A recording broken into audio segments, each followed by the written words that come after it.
There are so many things happening in the healthcare market that we are living in the most exciting time imaginable, at a time when in 10 to 20 years, we may actually be able to prevent illness and design custom cures tailored to our exact genetic makeup. Some of the key technologies include artificial intelligence, and that's being used in so many ways in healthcare. For instance, there are already companies that are rolling out chatbots that are AI-based to help people with diagnosis to be able to get them answers right away without having to go to a doctor or an emergency room and guide them to go for medical help exactly when necessary, or to design databases that enable disease prediction and analysis, or even design new drugs. Robots are another amazing technology in the health sector.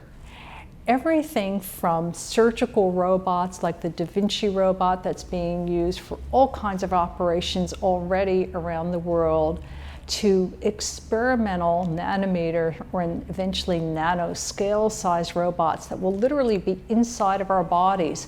Imagine having a robot in your body that can literally go in to your brain, let's say, if you have a blood clot, and unclot it without any major surgery or without having to cut your brain open. Can you imagine what a game changer something like that will be for people's health? 3D printing is another technology that is going to have so many uses in the healthcare market. Already, we're seeing 3D printing to allow people born without limbs to get prosthetics that cost only a few $100s. And especially for children, it is just so important, it can change their life.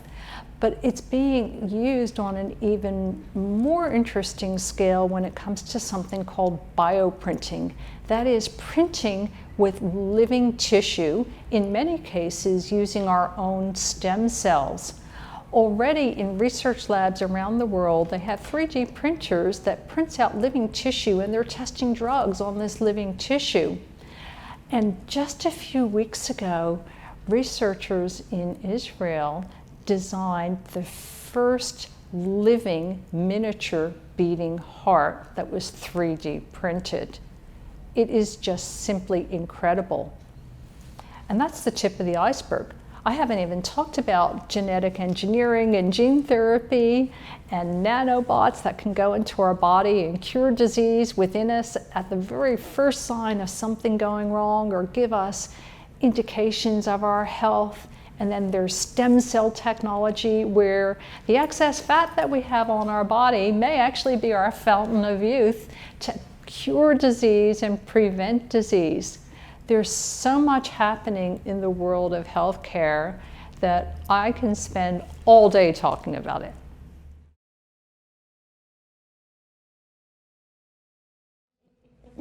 People want to work with people, and they want the empathy and need the empathy that only a person is able to give to them. And even if we have technologies like artificial intelligence that are being used in healthcare, I see it as an assistive technology rather than a replacement technology.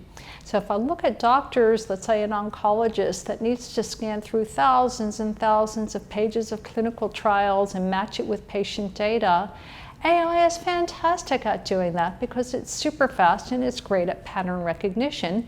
And a human doctor just doesn't have the time to do that sort of thing. So yes, we will absolutely have people in healthcare, but they'll be using technology as a part of their daily jobs.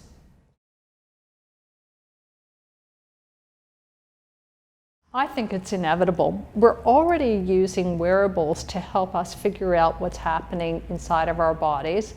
And there's something on the fairly midterm horizon called smart contact lenses, which, if you can imagine all the functions that you have on your smartphone, plus facial recognition, plus biotech, all in a contact lens that's completely transparent.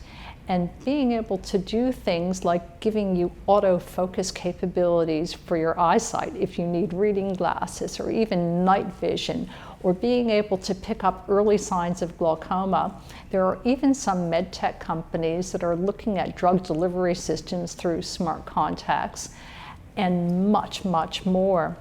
But it's going to go deeper than that. There are a lot of researchers around the world that are working with brain-machine interfaces. One of the first uses is for people who might be paralyzed or wheelchair-bound to be able to use their thoughts to control either a wheelchair or a prosthetic. But eventually, it's predicted that people who are not ill will take these brain-machine interfaces into their own brains and be able to interface with the World Wide Web so that literally you think a question and get an answer. Now, that's still in the realms of science fiction, but by the mid-2030s, that might become a science reality.